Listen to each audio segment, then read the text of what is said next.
Hello. Welcome back. Thank you for having me. Yeah. Good to see you.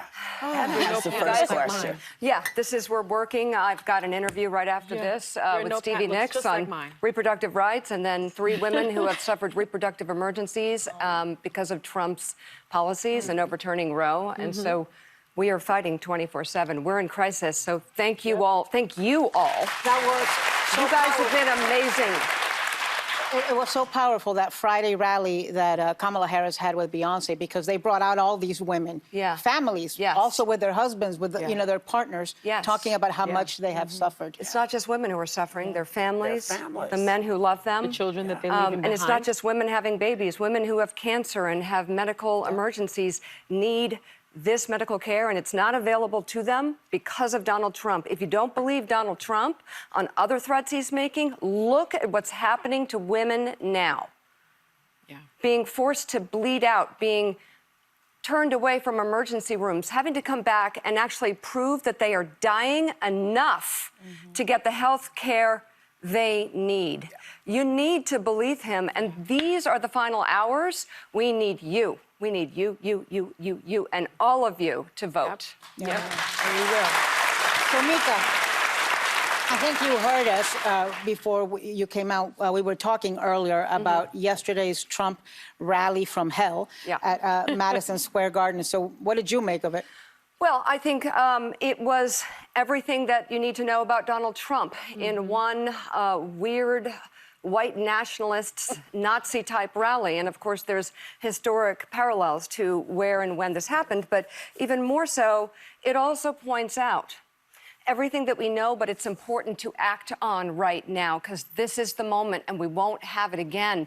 Nobody gets a pass trashing America. Puerto Rican Americans, nobody gets a pass degrading people. Nobody gets a pass degrading legal migrants and terrorizing people. Nobody gets a pass threatening his enemies with using the military against them. Nobody gets a pass on inciting an insurrection. Nobody gets a pass on saying he fancies Hitler and wants to have generals like his.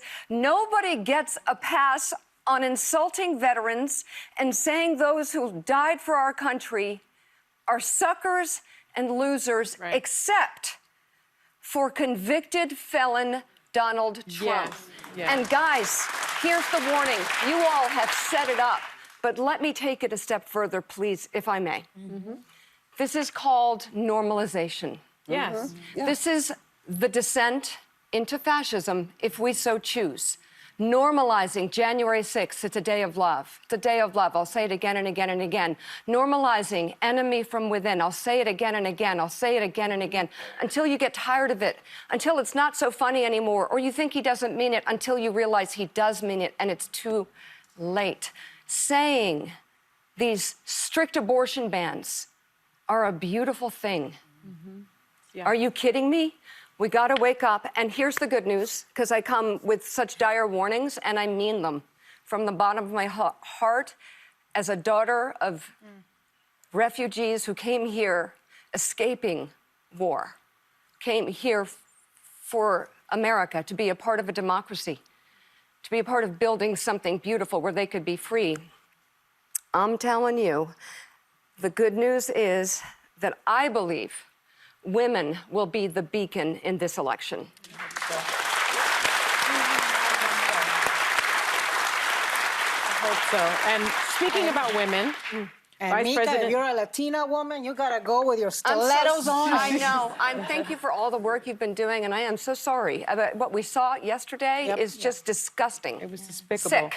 But speaking about women, Vice President Harris is making her closing argument to voters, right? She had Michelle Obama and Beyonce on hand over the weekend.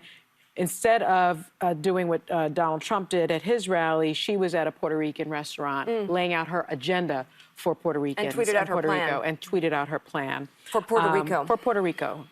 And tomorrow she'll be making possibly her last big pitch with a rally at the Ellipse in D.C., the same spot where Trump spoke ahead of the January 6th riot. We have a week left until the election. Do you think she is doing enough to seal the deal? Well, let's put it this way. It's going to be about all of you and for the people watching to get young people to step up for themselves. I say to young people that we can't do this without you, and we can't do this for you.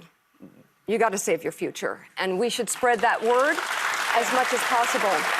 As far as Kamala Harris is concerned, she's leaving it all on the stage. She's leaving it all on the table. She's done everything she's been asked for and then some. That double standard that Michelle Obama pointed to, that was an incredible part of her speech, because I think all of us women responded to that like, my Lord, they're asking her to backflips and forward rolls. And you know what? She shows up on 60 Minutes. She goes on Fox News and answers back when they run a misleading clip. They don't even correct it until 24 hours later, hidden in their show. They run an incorrect clip. She calls them out and righteously is angry. Joe Biden would have been angry. Any human being, man or woman, would have been angry if you were feeding America disinformation. Okay? So then they show her for the next 24 hours only voiceover of her face angry. And I know what they're doing. You know what they're doing. You know what they're doing. We all know what they're doing. It's the angry black so woman Kamala trope. Harris, let me tell you, is ready.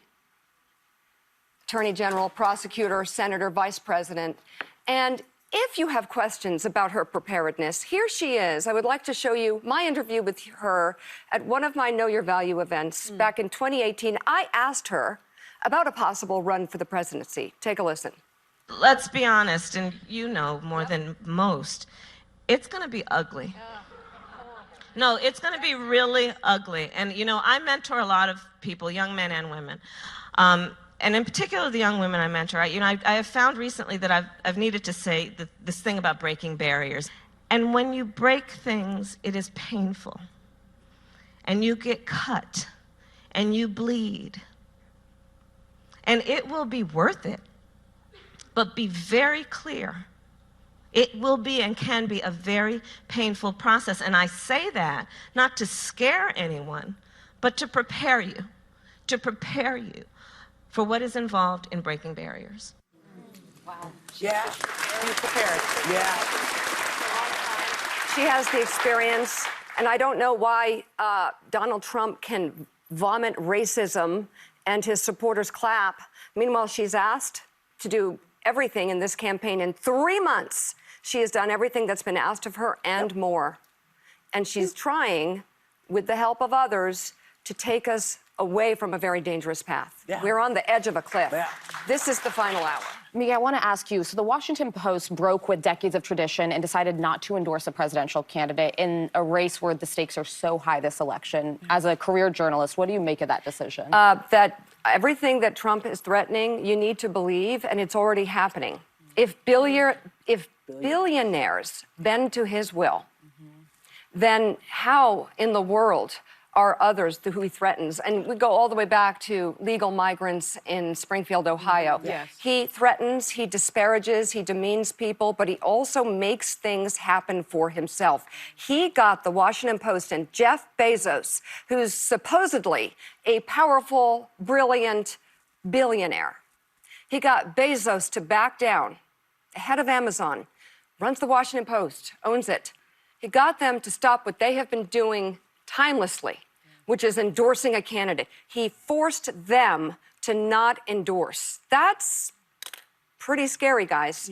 Well, she got other bees though. She got Beyonce, she got Benito, Bad Bunny, She got Bey. she got Mark Anthony, she got J-Lo, she got Fat Joe, she got Residente. She has women across America. Mika, you've been very passionate about the continued attack on women's reproductive rights and pointing out the life and death nature of abortion bans being proposed in some of the states. We've seen the Dobbs ruling be an animating issue in the midterms and special elections. Do you expect it to be the deciding factor in this? You know, in this I race? think it's possible, and I think actually it's probable because, I mean, just from my own anecdotal experience, I've been pulling together stories of these reproductive emergencies, and I've been hearing from the women who went through these dreadful circumstances. And even last Friday, I put on Morning Joe a video clip of a woman from Florida who had to give birth to a baby who was blue and then suffered and died after 94 minutes. And she was forced to bring that pregnancy to term. I have on my Know Your Value Instagram a husband who had to somehow carry his wife, who had passed out on the bathroom floor, covered in blood, surrounded in a pool of blood, get the toddler in the car as well, and get her to the hospital and beg for care. So I do think this matters to women and men. Yeah. I think it's And all of us. There's several states, including Florida, which you just mentioned, where there is an amendment on the ballot to protect abortion rights. So people need to go vote for precedent and for these amendments. These examples are Trump's America, already for women. And if you think he's kidding, He's not. he's not. He doesn't care if you live or die, babe. He doesn't care. That's correct. Mika. Yes. It is always a pleasure to see you. Thank you for having me on. Well, you should, I know you have that other gig. It's all right. But occasionally come and hang with Anytime. us. All Anytime. right. Joy misses you. All right. Thank you. Yes. And to learn more about the Know Your Value movement, check out our website. We'll tell you everything you need to know. And if you want to see what Mika is also up to, check our website. We'll tell you everything.